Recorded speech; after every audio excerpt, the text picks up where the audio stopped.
Welcome back friends. आपका स्वागत है स्टडी विद आर्यन पर। और आज हम एनसीईआरटी ज्योग्राफी क्लास 9th का छठा अध्याय जिसका नाम है जनसंख्या के एमसीक्यूज देखेंगे। देखिए फ्रेंड्स, सामाजिक अध्ययन में जनसंख्या एक आधार तत्व है। जनसंख्या क्या है दोस्तों? जनसंख्या किसी भी निश्चित क्षेत्र में रहने वाले मनुष्यों या किसी अन्य जीव जंतुओं, पौधों या सूक्ष्म जीवों का कुल समूह जनसंख्या कहलाता है। ओके दोस्तों, वीडियो को स्टार्ट करने से पहले मेरा आप लोगों से निवेदन है कि चैनल को सब्सक्राइब कर दीजिएगा। ओके फ्रेंड्स, आगे बढ़ते हैं हम अपने आज के एमसीक्यूज की ओर। आज का पहला एमसीक्यूज देखते हैं दोस्तों।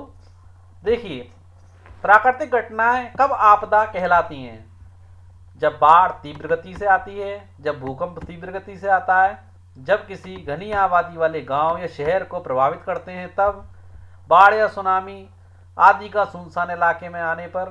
तो दोस्तों, प्राकृतिक घटनाएं आपदा कब कहलाती हैं? इस संदर्भ में आपका विकल्प तीसरा बिल्कुल सही है, क्योंकि दोस्तों जब कोई प्राकृतिक घटना जैसे कि बाढ़ है, भूकंप है, सुनामी है इत्यादि कोई भी हो सकता है, वह घनी आबादी वाले गांवों में और शहरों को प्रभावित करती हैं, मानव जीवन को प्रभावित करती हैं, तब वह आपदा कहलाती हैं। ओके दोस्तों, उम्मीद है ये बात आप सब लोग समझ गए होंगे। आगे बढ़ते हैं अगले प्रश्न की ओर। देखिए प्रश्न नंबर दूसरा।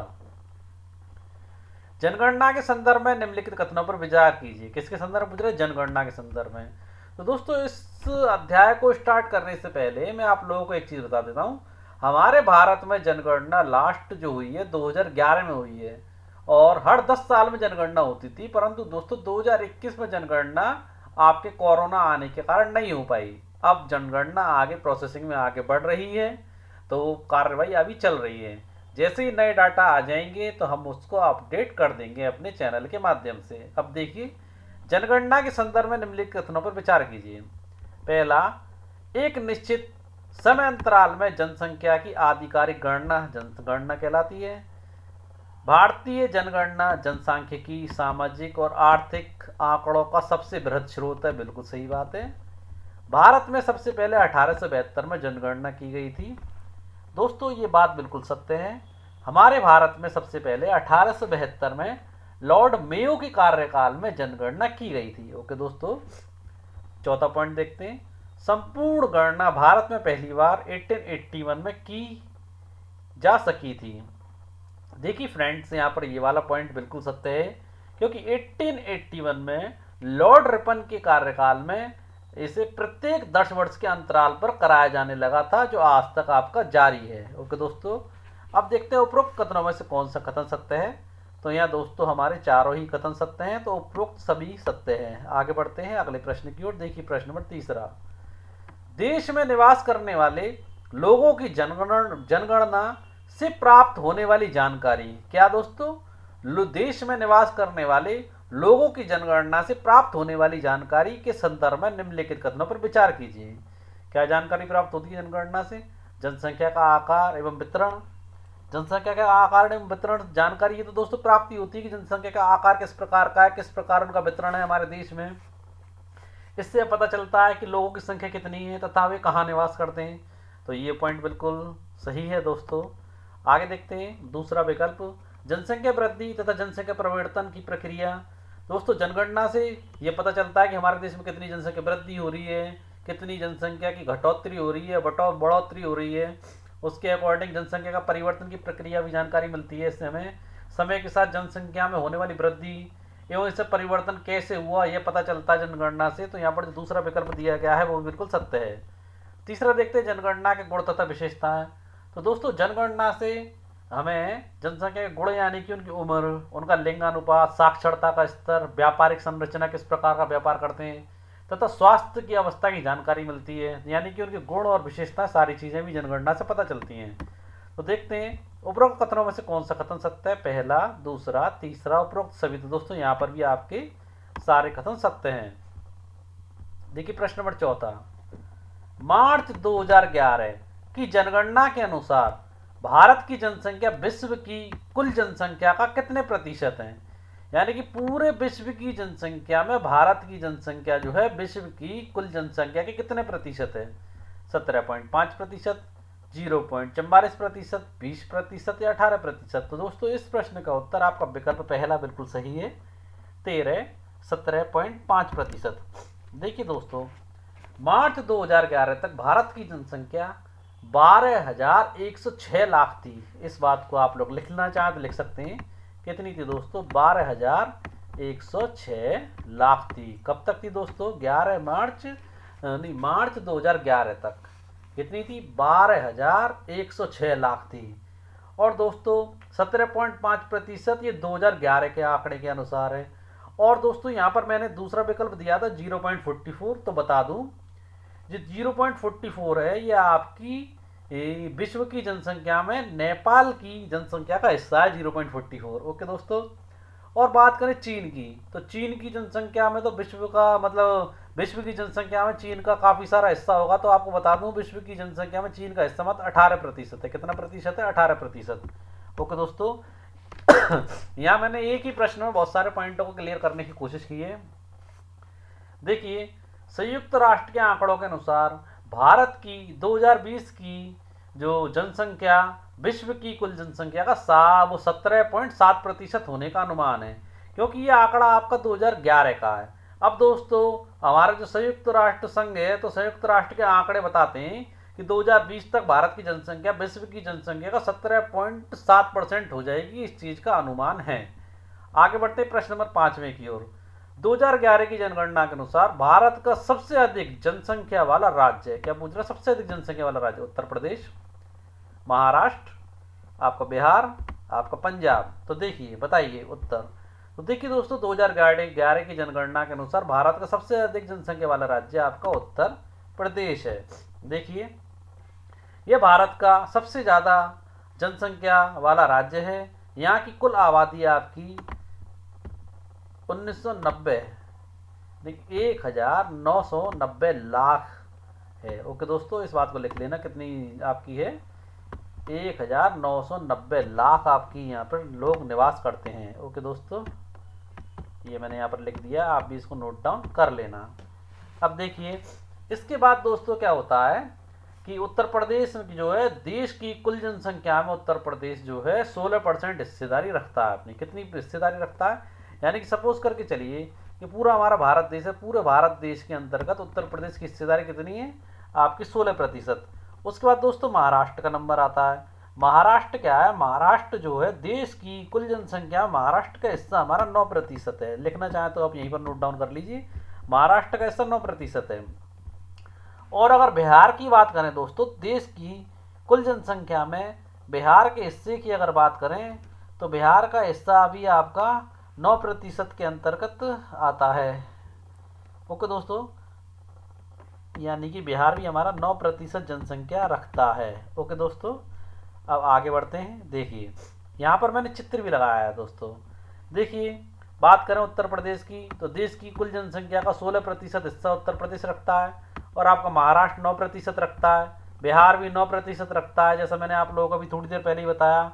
और बात करें पश्चिम बंगाल का, पश्चिम बंगाल 8% रखता है, आंध्र प्रदेश 7%, मध्य प्रदेश 6%। ये देश की कुल जनसंख्या में अपने हिस्से इतने इतने रखते हैं। और दोस्तों अगर बात करें टोटल विश्व की, ये पूरा विश्व है, पूरे विश्व का में जनसंख्या कितनी है? 100। ओके, उस 100 में से भारत कितनी प्रतिशत जनसंख्या रखता है? 17.5%।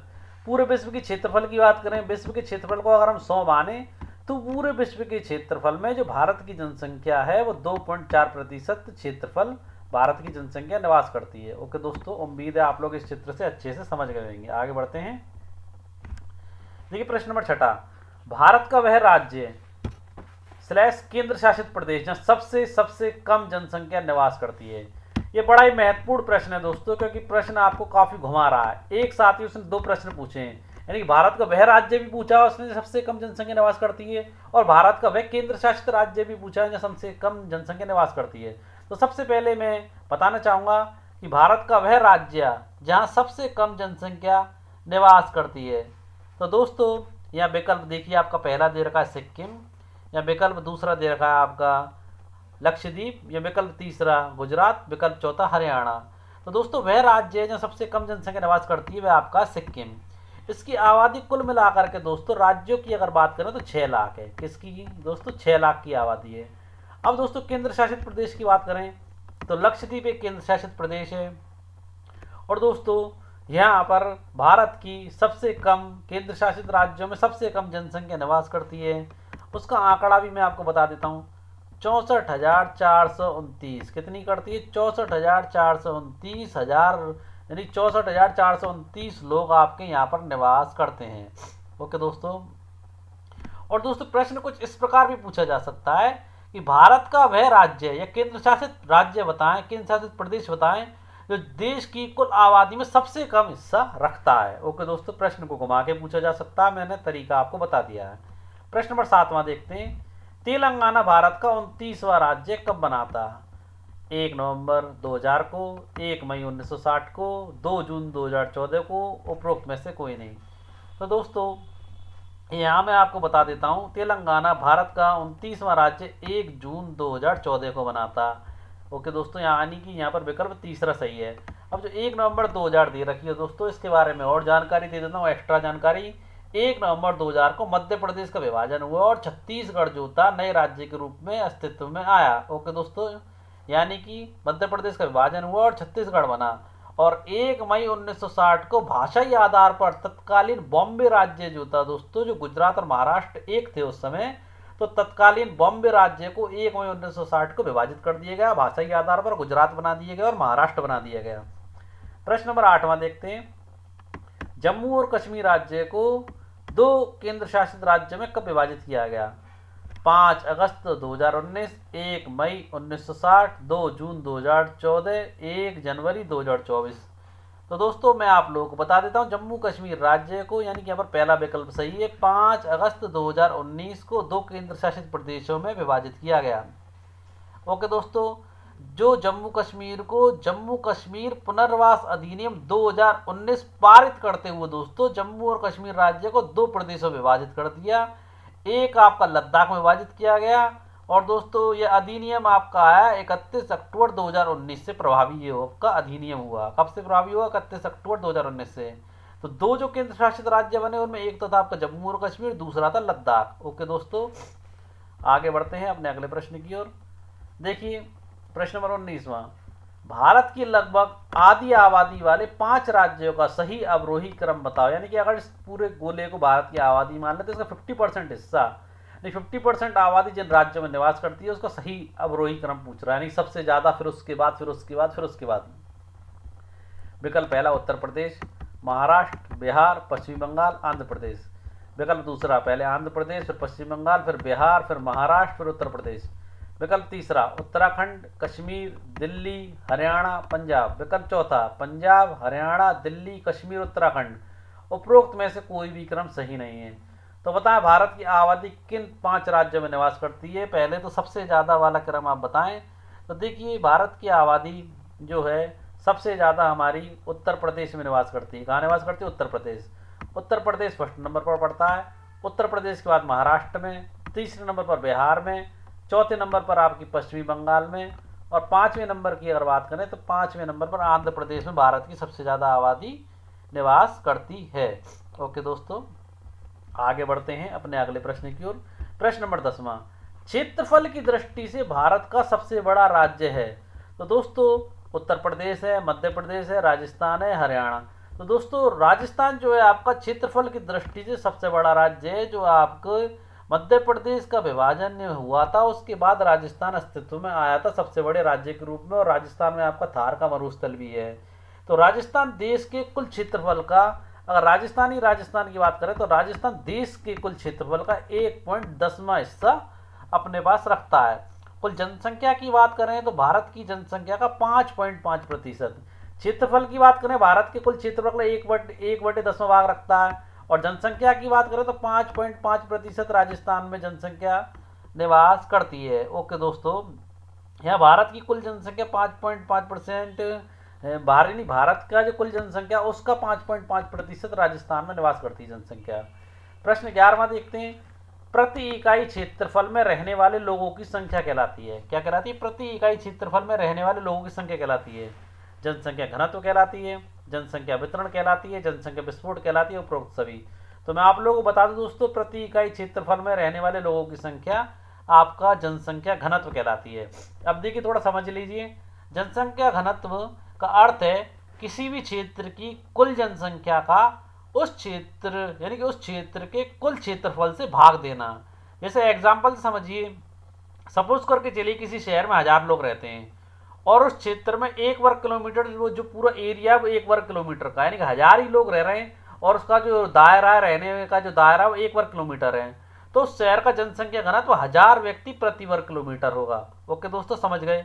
ऐसे समझ सकते हैं किसी क्षेत्र में 2000 लोग रह रहे हैं और उसका जो दायरा, रहने का दायरा वो 2 वर्ग यानी कि 2000 वर्ग किलोमीटर है, तो दोस्तों उस शहर का जनसंख्या घनत्व 2000 व्यक्ति प्रति वर्ग किलोमीटर होगा। यानी जैसे जैसे लोगों की संख्या बढ़ेगी और क्षेत्रफल होगा उसके अकॉर्डिंग आपका जनसंख्या घनत्व भी बढ़ता जाएगा।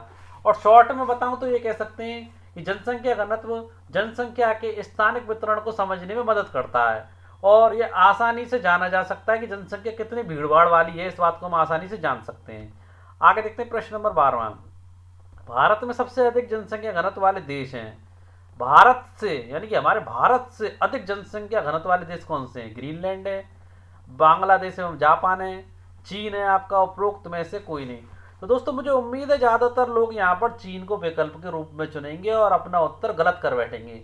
देखिए ये बात सत्य है कि चीन की जनसंख्या भारत से अधिक है, लेकिन अगर जनसंख्या घनत्व की बात करें तो भारत से जो जनसंख्या घनत्व ज़्यादा है वो बांग्लादेश और आपके जापान का है, ना कि चीन का। ओके दोस्तों, देखिए 2011 में भारत का जनसंख्या घनत्व जो था वो 382 व्यक्ति प्रति वर्ग किलोमीटर था।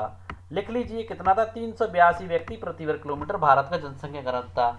और चीन का जनसंख्या घनत्व भारत से कम है, भले ही उसकी कुल जनसंख्या अधिक है। ऐसा इसलिए दोस्तों क्योंकि चीन का क्षेत्रफल भारत से बहुत बड़ा है, यानी बहुत बड़ा क्षेत्रफल है चीन के पास, जिससे प्रति वर्ग किलोमीटर लोगों की संख्या भारत के मुकाबले कम है। भारत की तुलना में कम जनसंख्या घनत्व वाले देश कई देश हैं, जैसे कि अगर बात करें कि सबसे कम, जैसे इस प्रश्न में तो पूछा गया 12वें प्रश्न में आपसे कि भारत से अधिक जनसंख्या घनत्व वाले देश हैं। अगर प्रश्न ये पूछे कि विश्व में सबसे कम जनसंख्या घनत्व वाला देश कौन सा है, तो वहां पर आपका उत्तर होगा ग्रीनलैंड। ओके दोस्तों, वो ग्रीनलैंड क्या है, दुनिया में सबसे कम घनी आबादी वाले क्षेत्र है और सबसे कम यानी कि आपकी जनसंख्या घनत्व वाला देश है भारत की तुलना में। आगे बढ़ते हैं आगे प्रश्न नंबर 13वें की ओर। देखिए भारत के जनसंख्या घनत्व के संदर्भ में निम्नलिखित कथनों पर विचार कीजिए। पहला विकल्प क्या कहता है आपका, भारत में विरल जनसंख्या घनत्व वाले क्षेत्रों का प्रमुख कारण पर्वतीय क्षेत्र, प्रतिकूल जलवायु अवस्थाएं हैं। तो दोस्तों यहाँ मैं आप लोगों को बता देता हूँ, भारत में विरल यानी कि कम, विरल का मतलब होता है कम जनसंख्या घनत्व के प्रमुख कारण क्या है। तो दोस्तों भारत में हर प्रकार की भौगोलिक दशाएं पाई जाती हैं। यहाँ पर हिमालय पर्वतीय क्षेत्र है, आपके मरुस्थलीय क्षेत्र है और उत्तरी मैदानी क्षेत्र है, प्रायद्वीपीय पठारी भाग है। तो दोस्तों अगर विरल जनसंख्या घनत्व कहाँ पाया जाएगा, यानी कम जनसंख्या घनत्व कहाँ पाया जाएगा, पर्वतीय क्षेत्रों में। पर्वतीय क्षेत्रों में लोग रहना कम पसंद करते हैं क्योंकि वह जीवन के लिए अनुकूल परिस्थिति नहीं मिलती हैं और प्रतिकूल जलवायु अवस्थाएं नहीं होती हैं वहाँ पे, यानी कि अनुकूल नहीं होती, प्रतिकूल होती हैं, तो लोग वह कम निवास करना पसंद करते हैं। तो ये बात भारत के संदर्भ में जो कही गई है बिल्कुल सही कही गई है। कुछ ऐसे राज्यों के नाम मैं आप लोगों को बता देते हैं, जैसे अरुणाचल प्रदेश है, मिजोरम है, नागालैंड, जहाँ पर लोग कम निवास करना पसंद करते हैं। अब दूसरा विकल्प देखते हैं, भारत में प्रायद्वीपीय राज्य का जनसंख्या घनत्व आपका मध्यम है, यानी कि मीडियम। प्रायद्वीप में लोगों मध्यम जनसंख्या घनत्व पाया जाता है, यानी घनी आबादी नहीं है। जिसका कारण क्या है दोस्तों, पहाड़ी, कटे छटे एवं पथरीले भूभाग, मध्यम से कम वर्षा यानी कि कम वर्षा होती है, छिछली तथा कम उपजाऊ मिट्टी। दोस्तों मिट्टी जो होती है और पानी होता है वो अपनी तरफ जनसंख्या को निवास करने के लिए आकर्षित करता है। जब मृदा कम उपजाऊ होगी, पानी कम होगा, तो लोग वहाँ पर कम निवास करेंगे। तो यहाँ पर मध्यम घनत्व वाले क्षेत्र आपके हैं। इन राज्यों के जनसंख्या घनत्व जो है वो प्रभावित करते हैं कि वह कम जनसंख्या निवास करती है। ऐसे राज्य आपके हैं असम और अधिकतर प्रायद्वीपीय राज्यों का जनसंख्या घनत्व आपका मध्यम ही पाया जाता है। आगे देखिए पॉइंट नंबर तीसरा देखते हैं, भारत के उत्तरी भाग में अधिक जनसंख्या घनत्व का कारण समतल मैदान, उपजाऊ मिट्टी का पाया जाना है, वर्षा का होना है।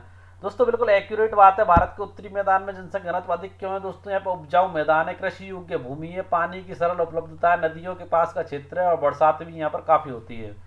तो देखिए उपरोक्त कथनों में से कौन से कथन सत्य हैं? तो दोस्तों मुझे तो यहाँ पर सारे ही कथन सत्य लग रहे हैं। पहला भी सत्य है, दूसरा भी सत्य है, तीसरा भी सत्य है। तो कह सकते हैं कि उपरोक्त सभी कथन यहाँ पर सत्य हैं। अगला प्रश्न देखते हैं, प्रश्न नंबर 14वां। देखिए भारत में सबसे अधिक जनसंख्या घनत्व वाला राज्य कौन सा? बिहार है, मध्य प्रदेश है, कर्नाटक है या हरियाणा है? तो दोस्तों मैं आपको बता दूं, भारत में सबसे अधिक जनसंख्या घनत्व वाला राज्य आपका बिहार है। बिहार का जनसंख्या घनत्व आपका 1102 व्यक्ति प्रति वर्ग किलोमीटर के अंतर्गत आपका आ जाता है। प्रति वर्ग किलोमीटर नहीं कह सकते, यानी यूँ कह सकते हैं कि 1102 व्यक्ति प्रति किलोमीटर। ओके दोस्तों, प्रति वर्ग किलोमीटर या प्रति किलोमीटर कह सकते हैं। देखिए प्रश्न नंबर 15वां। भारत में सबसे कम जनसंख्या घनत्व वाला राज्य है। ऊपर प्रश्न पूछा गया सबसे अधिक जनसंख्या घनत्व वाला राज्य, अब नीचे पूछ रहा सबसे कम जनसंख्या घनत्व वाला राज्य है। अरुणाचल प्रदेश, सिक्किम, त्रिपुरा और मिजोरम। तो मैं आपको बता दूं दोस्तों, अरुणाचल प्रदेश ऐसा राज्य है जहाँ सबसे कम जनसंख्या घनत्व पाया जाता है। ओके दोस्तों, और जो सबसे कम जनसंख्या घनत्व है वो आपका अरुणाचल प्रदेश में है और वो है आपका 17 व्यक्ति प्रति वर्ग किलोमीटर। ओके दोस्तों, 17 व्यक्ति प्रति वर्ग किलोमीटर के तहत आपका आ जाता है अरुणाचल प्रदेश में। आगे बढ़ते हैं। देखिए यहाँ मैंने लगा दी सारी चीज़ें आप देख सकते हैं। ये जो हरा मार्क आपको दिख रहा है, ये जो लाल मार्क है, ये 101 यानी कि क्षेत्रफल यानी कि सबसे ज़्यादा सघन वन से हुए क्षेत्र है। और 751 से 1000 वाले थोड़े कम, और 501 से 750 वाले सबसे कम, और सबसे लास्ट जो सबसे कम जनसंख्या निवास करती है वो आपकी 250 वाले क्षेत्र है, 250 से भी कम। ओके दोस्तों, 250 व्यक्ति प्रति वर्ग किलोमीटर से भी कम लोग निवास करते हैं। वो हरे मार्क से यहाँ पर आपके मैप में दिखाए गए हैं। उम्मीद है आप लोग समझ गए होंगे। आगे बढ़ते हैं अगले प्रश्न की ओर। देखिए प्रश्न नंबर 16वां। जनसंख्या वृद्धि एवं जनसंख्या परिवर्तन की प्रक्रिया पर निम्नलिखित में से किसका प्रभाव नहीं पड़ता? जन्म का, मृत्यु का, प्रवास का, गर्भधारण काल का। तो दोस्तों मैं आप लोगों को बता दूं, ऊपर जितने भी यहाँ पर विकल्प दिए गए, जन्म दर, मृत्यु दर और प्रवास, इन तीनों चीजों का जनसंख्या की वृद्धि पर और जनसंख्या परिवर्तन की प्रक्रिया पर पूरा प्रभाव पड़ता है। जबकि गर्भधारण काल एक ऐसी चीज है जिसका जनसंख्या की वृद्धि और जनसंख्या परिवर्तन की प्रक्रिया पर किसी भी प्रकार का कोई प्रभाव नहीं पड़ता है। देखिए जनसंख्या एक परिवर्तनशील प्रक्रिया है। आबादी की संख्या, वितरण एवं संगठन में लगातार परिवर्तन होता रहता है। यह परिवर्तन 3 प्रक्रियाओं द्वारा होता है: जन्म, मृत्यु और प्रवास। प्रवास यानी कि एक स्थान से दूसरे स्थान पर रहना। दोस्तों कि इन तीनों के आपसी संयोजन के प्रभाव के कारण ही जनसंख्या वृद्धि होती है और जनसंख्या परिवर्तन भी होता रहता है। प्रश्न नंबर 17वां देखिए। जनसंख्या वृद्धि के संदर्भ में निम्नलिखित कथनों पर विचार कीजिए। पहला कथन कहता है किसी विशेष समय अंतराल में, प्रश्न क्या कह रहा है दोस्तों? जनसंख्या वृद्धि के संदर्भ में।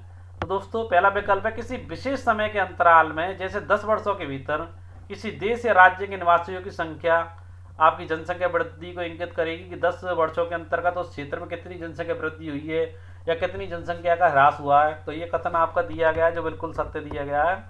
देखिए बी कथन, इस प्रकार के परिवर्तन को व्यक्त करने के 2 तरीके हैं: सापेक्ष वृद्धि तथा प्रतिवर्ष होने वाला प्रतिशत परिवर्तन। ये कथन भी सही है दोस्तों। अब आप लोग सापेक्ष वृद्धि नहीं समझते तो मैं थोड़ा सा डिस्क्राइब कर देता हूँ आपको। सापेक्ष वृद्धि क्या होती है? किसी समय अवधि में जनसंख्या की वृद्धि दर, जिससे दोस्तों क्या होता है कि जो जनसंख्या होती है, जनसंख्या को प्रतिशत के रूप में व्यक्त किया जाता है और यह दर्शाता है कि शुरुआती जनसंख्या की तुलना में जनसंख्या में कितनी वृद्धि हुई है। यानी कि 10 साल पहले, यानी कि शुरुआती पहली साल से लेकर के लास्ट में 10 साल में जो जनसंख्या की शुरुआती सालों से लेकर लास्ट के साल में जनसंख्या की कितनी वृद्धि हुई है। एग्जाम्पल के तौर पर किसी देश की जनसंख्या हर साल 1.5% की दर से बढ़ रही है तो वह उसकी सापेक्ष वृद्धि कहलाती है। ओके दोस्तों, यानी कि प्रति साल वो 1.5 यानी 1.5% की दर से बढ़ रही है तो 10 साल में कितनी बढ़ेगी। यह कह सकते हैं किसी भी जगह की जनसंख्या प्रति साल 1% बढ़ती है तो 10 साल में कितनी प्रतिशत बढ़ गई दोस्तों? 10% बढ़ गई। यही आपका सापेक्ष वृद्धि कहलाती है। अब देखिए प्रतिवर्ष होने वाला प्रतिशत परिवर्तन, तो ये क्या है ये भी समझ लीजिए। तो दोस्तों यह जो दर है प्रतिशत परिवर्तन की, यह दर यह दर्शाती है कि किसी निश्चित अवधि के दौरान प्रति वर्ष जनसंख्या में कितने प्रतिशत की वृद्धि हुई है। ओके दोस्तों, अब देखते हैं कथन ए व कथन बी दोनों सही है, परंतु कथन बी कथन ए का सही स्पष्टीकरण है। तो दोस्तों मुझे ये वाला कथन सही लग रहा है, क्योंकि जो कथन बी है वो कथन ए का सही स्पष्टीकरण है। देखिए, कथन ए व कथन बी दोनों सही है, परंतु बी कथन जो है ए का सही स्पष्टीकरण नहीं है। बिल्कुल दोस्तों, तो यहाँ पर हमारा पहला जो कथन दिया गया वो ही बिल्कुल सही है। आगे बढ़ते हैं, प्रश्न नंबर 18। देखिए, जनसंख्या वृद्धि एवं परिवर्तन की प्रक्रिया में निम्नलिखित कारणों का सही सुमेल कीजिए। अब देखिए, जन्म दर किसे कहते हैं? जन्म दर। तो देखिए दोस्तों, एक वर्ष में प्रति 1000 व्यक्तियों में जीवित बच्चों की जो संख्या होती है वह आपकी जन्म दर कहलाती है। मृत्यु दर की बात करें तो एक वर्ष में प्रति 1000 व्यक्तियों में मरने वाले लोगों की संख्या आपकी मृत्यु दर कहलाती है। प्रवास की बात करें दोस्तों, तो देश के भीतर एक स्थान से दूसरे स्थान पर प्रवास यानी कि लोगों का एक क्षेत्र से दूसरे क्षेत्र में जाना। और आंतरिक प्रवास की करें तो एक ही देश के अंतर्गत एक स्थान से दूसरे स्थान पर जाना, चाहे वो व्यापारिक कारण हो, चाहे वो अपने बीमारी के इलाज कराने के लिए जाएं, चाहे वो किसी रोजगार के लिए जाएं या एजुकेशन के लिए जाएं, वो आंतरिक प्रवास कहलाता है। प्रवास दो प्रकार के होते हैं दोस्तों, एक आंतरिक और एक बाहरी है। बाह्य प्रवास में क्या होता है, व्यक्ति क्या होता है दोस्तों, अपने देश को छोड़ करके दूसरे देश में रोजगार के लिए, शिक्षा प्राप्त के लिए या अन्य किसी भी कारण से जा सकता है। ओके दोस्तों, आगे बढ़ते हैं अपने आज के अगले प्रश्न की ओर। देखिए, प्रश्न नंबर 19वां। भारत में आयु संरचना किसकी दोस्तों? भारत में आयु संरचना के अंतर्गत आर्थिक रूप से उत्पादनशील एवं जैविक रूप से प्रजननशील लोगों का प्रतिशत है 50%, 51.01%, 39.05%, 31.28%। तो दोस्तों, भारत में आयु संरचना के अंतर्गत आर्थिक रूप से उत्पादनशील एवं जैविक रूप से प्रजननशील लोगों का प्रतिशत पूछ रहा है। तो ये बात किसके बारे में कही जा रही है दोस्तों? आर्थिक रूप से उत्पादनशील कौन होगा दोस्तों? जो वयस्क होंगे। कौन होंगे दोस्तों? वयस्क। तो किसके विषय में पूछा जा रहा है? वयस्कों के विषय में। तो मैं बता दूं कि इसका जो प्रतिशत है भारत में वो आपका है 58.7% है दोस्तों। यहाँ पर कोई भी विकल्प इस प्रकार का नहीं दिया गया, आप इसको लिख लीजिए। भारत में वयस्कों का प्रतिशत है 58.7%। ओके दोस्तों, यह वयस्क जो हैं, यह वयस्क यानी कि 15 साल से लेकर के 59 आयु वर्ग के लोग वयस्क कहलाते हैं। इंडिया में जो आंकड़ा है 15 साल से लेकर के 59 वर्ष तक के जो हैं वो लोग वयस्क कहलाते हैं। उन लोगों का ये आंकड़ा है जो भारत का कार्यशील वर्ग है। क्या है दोस्तों? भारत का कार्यशील वर्ग आता है ये। प्रश्न नंबर 20वां देखते हैं। भारत में आयु संरचना के अंतर्गत आर्थिक रूप से उत्पादनशील या अवकाश प्राप्त या स्वैच्छिक रूप से कार्य करने लेकिन भर्ती प्रक्रिया के द्वारा नियुक्ति नहीं होने वाले लोगों का प्रतिशत। तो दोस्तों, स्वैच्छिक रूप से कार्य करने या फिर दोस्तों अवकाश प्राप्त या भर्ती प्रक्रिया के द्वारा नियुक्त नहीं होने। तो दोस्तों, यहाँ जो बात की जा रही है भारत के वृद्ध वर्ग की जा रही है। किसकी बात की जा रही है? भारत के वृद्ध वर्ग की। तो उनका प्रतिशत पूछ रहा है। 6.5% है, 6.9% है, 5% है या 9.01%। तो मैं आपको बता दूं, भारत में वृद्ध जनों का प्रतिशत 6.9% है। ये वृद्ध लोगों का जो आंकड़ा है भारत में 59 वर्ष से लेकर के दोस्तों जो 59 वर्ष से जो अधिक आयु वर्ग के लोग हैं वो वृद्ध की श्रेणी में आते हैं भारत में। ओके दोस्तों, और भारत का वृद्ध वर्ग कहलाता है। एक चीज़ और इसके साथ बता देना चाहता हूँ दोस्तों, बच्चों और वृद्धों को प्रतिशत जनसंख्या की जो अगर बात करें, जनसंख्या की जो बात करें तो उसका अनुपात को प्रभावित करता है। भारत में जो है बच्चों का और वृद्धों का प्रतिशत जनसंख्या को प्रभावित करता है, क्योंकि ये समूह उत्पादक नहीं होते हैं। ओके दोस्तों, मैंने यहाँ पर पीछे लगाया भी है।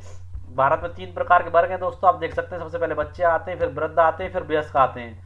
बच्चों का जो अनुपात है वो 34.4% है, वृद्ध 6.9%, वयस्क आपकी 58.7%। देखिए, बच्चों की उम्र आपकी है 15 वर्ष से कम, और मैंने वयस्कों की उम्र आपको बता दी पहले ही कि 15 से 59 वर्ष आप लिख सकते हैं। वयस्कों की उम्र यहाँ पर भी 15 से लेकर के आपके 59 वर्ष के लोगों को भारत इंडिया में आपके वयस्कों के अंतर्गत शामिल किया गया है, और 59 से ऊपर के लोगों को आपके वृद्धों के अंतर्गत शामिल किया गया है। तो देखिए दोस्तों, जो बच्चे हैं वो आर्थिक रूप से उत्पादनशील नहीं होते, कोई काम नहीं करते, इनको भोजन भी माता पिता को देना पड़ता है, वस्त्र भी माता पिता को देना पड़ता है, और स्वास्थ्य संबंधी सारी सुविधाएं भी उपलब्ध करानी पड़ती हैं। देखिए, प्रश्न नंबर 21वां। भारत में सर्वाधिक साक्षरता दर किस राज्य की है? साक्षरता दर, साक्षरता। तो दोस्तों, पहले आपको ये चीज़ समझनी पड़ेगी कि साक्षरता होती क्या है। तो मैं आपको बता दूं, साक्षरता उसे कहते हैं यानी कि 7 वर्ष या उससे अधिक आयु का व्यक्ति जो किसी भाषा को समझने के साथ पढ़ सकता है, लिख सकता है। ओके दोस्तों, यानी पढ़ना और लिखना किसी भाषा को समझने के साथ। 7 वर्ष से उससे अधिक आयु का व्यक्ति वो साक्षर कहलाता है। तो भारत में सर्वाधिक साक्षरता दर किस राज्य की है? राजस्थान की है, चेन्नई की है, केरल की है या आपकी तमिलनाडु की है? तो इस प्रश्न का उत्तर आपका विकल्प तीसरा सही है, वो आपका राज्य है केरल। 2011 की जनगणना के अनुसार केरल की साक्षरता दर 94% थी। कितनी प्रतिशत थी दोस्तों? 94% थी। आप लोग लिख लीजिए, 94% केरल की साक्षरता दर थी आपकी 2011 में। और वर्तमान में भी ये दर आपके दोस्तों, अगर लेटेस्ट आंकड़ों की बात करें, वैसे तो सेंसस आया नहीं है आपका 2011 के बाद, परंतु 2022-23 के आंकड़ों की बात करें तो 96% है। हाल ही में मिजोरम भारत का पहला पूर्ण साक्षर राज्य बन गया है। ओके दोस्तों, बात करें दोस्तों प्रश्न नंबर 22 की, तो 2011 की जनसंख्या अनुसार देश की साक्षरता दर कितनी प्रतिशत है?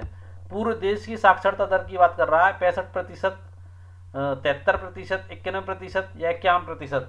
तो दोस्तों मैं आप लोगों को बता दूं, पूरे भारत की साक्षरता दर आपकी 73% है। और दोस्तों 2023 और 2024 के आंकड़ों के अनुसार भारत की कुल साक्षरता दर आपकी 80.9% हो गई है, परंतु अभी आपका जो लेटेस्ट सेंसस है वो जारी नहीं हुआ है। ओके दोस्तों, ये कुछ सामाजिक संस्थाओं द्वारा जो आंकड़े जारी किए जाते हैं उसे अकॉर्डिंग बता रहा हूँ मैं आपको, जबकि सरकार द्वारा इस संदर्भ में 2011 के सेंसस के अलावा कोई भी आंकड़ा अभी जारी नहीं किया गया है, क्योंकि जनगणना प्रत्येक 10 साल में होती है। और ये बात मैं आपको पहले ही बता चुका हूँ, 2021 में कोरोना के कारण कोई जनगणना नहीं हो पाई थी। प्रश्न नंबर 23वां, 2011 की जनसंख्या के अनुसार भारत में पुरुष एवं महिला साक्षरता दर, यानी कि भारत में पुरुषों की साक्षरता दर भी पूछ रहा है और महिलाओं की साक्षरता दर कितनी है। देखिए, पुरुषों की साक्षरता दर 80.09, महिलाओं की साक्षरता दर 46.09, या फिर आपकी पुरुषों की साक्षरता दर 87.14 और महिलाओं की साक्षरता दर 74.06%। विकल्प पहला व दूसरा दोनों असत्य हैं, या विकल्प दूसरा सत्य है, या विकल्प पहला सत्य है। तो दोस्तों मैं आपको बता दूं, 2011 के सेंसस के आंकड़ों के अनुसार अगर हम बात करें तो भारत की साक्षरता दर के संदर्भ में आपका पहला जो विकल्प यहाँ पर दिया गया है वो बिल्कुल सत्य है। और दोस्तों एक बात और बता देता हूँ, 2023 और 2024 के आंकड़ों के अनुसार आपकी जो भारत के जो साक्षरता दर महिला और पुरुषों की आपकी उस संदर्भ में आपका दूसरा विकल्प सत्य है।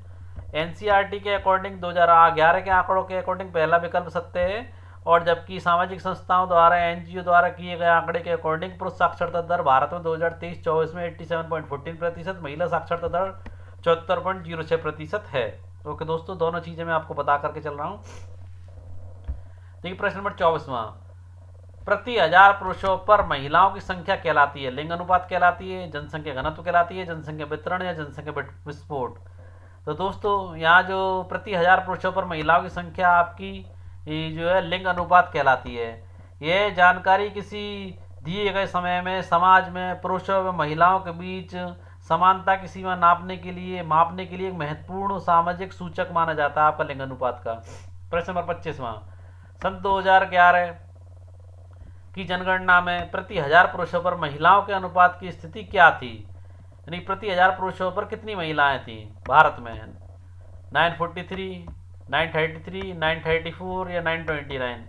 दोस्तों मैं आप लोगों को बता देता हूँ, भारत में प्रति 1000 पुरुषों पर 2011 के सेंसस के अकॉर्डिंग 943 महिलाएं थी, यानी कि 1000 पुरुषों पर 943 महिलाएं थी। ओके दोस्तों, और अगर बात करें दोस्तों 2001 के सेंसस के अकॉर्डिंग तो भारत में दोस्तों और ही बुरा हाल था, यानी कि 2001 के अकॉर्डिंग भारत में 933 महिलाएं थी प्रति 1000 पुरुषों पर। और 1991 की बात करें तो 1991 में और ही बुरा हाल था दोस्तों, क्योंकि 1991 में आपकी 929 महिलाएं थी 1000 पुरुषों पर। और बात करें 1981 की, तो 1981 में थोड़ी स्थिति बेहतर थी दोस्तों। 1981 में भारत में प्रति 1000 पुरुषों पर 934 महिलाएं आपकी थी, परंतु 2011 में महिलाओं के जो अनुपात में सुधार हुआ पुरुषों की तुलना में। देखिए प्रश्न नंबर 26वां, 2011 की जनगणना के अनुसार भारत का सबसे कम लिंग अनुपात वाला केंद्र शासित प्रदेश कौन सा पूछ रहा है? केंद्र शासित प्रदेश पूछ रहा है। लक्षद्वीप, दमन और दीप, लद्दाख और पुडुचेरी? तो मैं आपको बता दूं, इस प्रश्न का उत्तर आपका दूसरा सही है। आपका दमन और दीप भारत का सबसे कम लिंग अनुपात वाला आपका प्रदेश है। ओके दोस्तों, आगे बढ़ते हैं अगले प्रश्न की ओर। प्रश्न नंबर देखते हैं 27वां। देखिए प्रश्न नंबर 27वां, लिंग अनुपात की दृष्टि से भारतीय राज्यों का सही अवरोही क्रम है, यानी कि सबसे ज़्यादा, फिर उसके बाद कम, उसके बाद कम और उसके बाद कम। विकल्प पहला देखिए केरल, पुडुचेरी या पुदुचेरी या दिल्ली या हरियाणा। विकल्प दूसरा हरियाणा, सिक्किम, पंजाब और उत्तर प्रदेश। तो सही क्रम बताएं। तो दोस्तों मैं आपको बता देता हूँ, सबसे ज़्यादा आपका भारत का जो लिंग अनुपात वाला राज्य है वो है आपका केरल। कौन सा दोस्तों? केरल। और दोस्तों केरल की बात करें तो केरल में प्रति 1000 पुरुषों पर 1084 महिलाएं। कितनी? 1084 महिलाएं। उसके बाद दूसरे नंबर पर जो आता है दोस्तों वो आपका पुडुचेरी, यहाँ पर प्रति 1000 पुरुषों पर 1038 महिलाएं। लिखते जाना दोस्तों, 1038 महिलाएं। उसके बाद आ जाता है हमारा दिल्ली। दिल्ली की बात करें तो दिल्ली में प्रति 1000 पुरुषों पर 866 महिलाएं हैं। ओके दोस्तों। उसके बाद जो आता है दोस्तों वो आता है हरियाणा। हरियाणा में प्रति 1000 पुरुषों पर 877 महिलाएं आपकी हैं। ओके दोस्तों, आप समझ गए होंगे। यानी कि यहाँ क्रम जो है तीसरे नंबर पर हरियाणा को रख सकते हैं और चौथे नंबर पर दिल्ली को। तो सही क्रम आपका कुछ इस प्रकार है। देखिए उपरोक्त कथनों में से कौन सा कथन सत्य है? केवल पहला, केवल दूसरा। पहला और दूसरा दोनों सत्य है, यानी कि यहाँ पर पहला ही कथन सत्य है और बाकी कोई सत्य नहीं है। आगे देखते हैं प्रश्न नंबर 28वां। भारत का सबसे अधिक महिला साक्षरता वाला राज्य है, यानी महिलाएं सबसे अधिक साक्षर किस राज्य में? केरल तो दोस्तों पूरे भारत का सबसे अधिक साक्षरता वाला राज्य है ही। उसके साथ ही केरल ही वे राज्य है दोस्तों जहाँ महिलाओं में सबसे अधिक साक्षरता वाला राज्य भी आपका केरल ही है। 2011 की जनगणना के अनुसार जो केरल की महिला साक्षरता दर आपकी 91.98% थी। 91.98%। इस चीज़ को लिख लेना दोस्तों, कितनी थी? 98.98% थी, जो भारत के सभी राज्यों में महिलाओं की साक्षरता दर में सबसे अधिक है।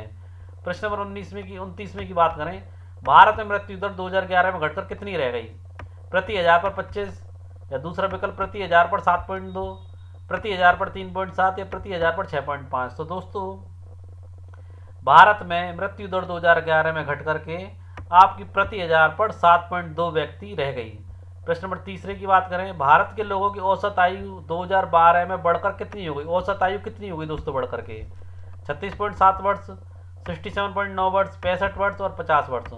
तो दोस्तों यहाँ पर आपका दूसरा विकल्प दिया गया वो बिल्कुल सही है। जो भारत में औसत आयु आजकल मानी जाती है 70 वर्ष, वो इसी आधार पर मानी जाती है। 2011 के आंकड़े के अनुसार 2012 में जो है भारत की औसत आयु बढ़कर के 67.90 वर्ष हो गई, जिसे टोटली मिलाकर के 70 वर्ष कह देते हैं। और उससे पहले की अगर मैं बात करूँ आपको दोस्तों कि उससे पहले जो थी भारत में वो आपकी 36.7% आपकी औसत आयु मानी जाती थी, आपकी 1951 के आसपास। कब मानी जाती थी दोस्तों? 1951 के आसपास आपकी औसत आयु मानी जाती थी। और दोस्तों जो औसत आयु बढ़ी है इसका प्रमुख कारण है स्वास्थ्य सुविधाओं में सुधार होना और आपकी संक्रामक बीमारियों से बचाव के उपाय आ जाना और टीकाकरण होना। ये सारी चीज़ें आपकी औसत आयु को बढ़ाने में काफ़ी मददगार रही हैं। प्रश्न नंबर 31वां देखिए, राष्ट्रीय जनसंख्या नीति 2000 के संदर्भ में निम्नलिखित कथनों पर विचार कीजिए।